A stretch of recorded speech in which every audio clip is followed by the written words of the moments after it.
উজান থেকে নেমে আসা পাহাড়ি ঢল ও অতিবৃষ্টির কারণে কুড়িগ্রামের ব্রহ্মপুত্র ও ধরলা নদীর পানি বিপদসীমার উপর দিয়ে প্রবাহিত হচ্ছে। হঠাৎ করে পানি বৃদ্ধির ফলে বিপাকে পড়েছে বানভাসী মানুষ। তারা ছুটছে আশ্রয়ের খোঁজে। এর মধ্যে বেশিরভাগ বানভাসী মানুষ নৌকায় রাত্রি যাপন করছেন। সরকারিভাবে বন্যা দুর্গতদের পাশে দাঁড়ালেও এখনও সবার কাছে ত্রাণ সহায়তা পৌঁছেনি।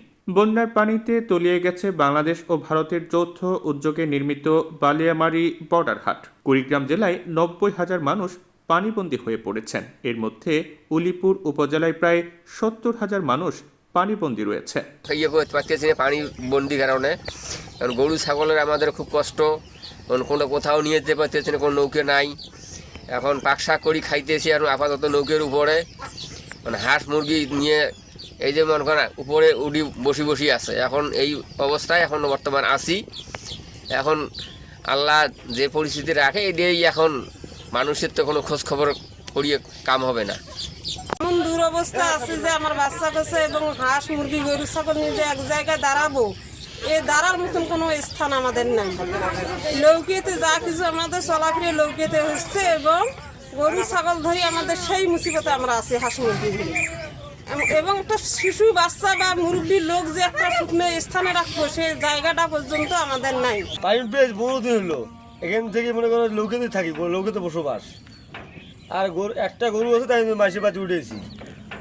এই খাওয়া দাওয়া মনে করো যে কোনদিন করে লোক তো ভাত পাক করি, কোনদিন করে বাড়িতে ভাত পাক করে খাই। চুলে নাই, নেট্রিন নাই, সব ডুবে গেছে। আমরা যে কি করছে না আসি, তাই খোঁজ করে না, কিছু নেই। মেম্বার চেয়ারম্যান আমরা ভাসি যাবার নাকছি। উলিপুর উপজেলা নির্বাহী কর্মকর্তা জানান, বন্যা মোকাবেলায় সব ধরনের প্রস্তুতি নেওয়া হয়েছে।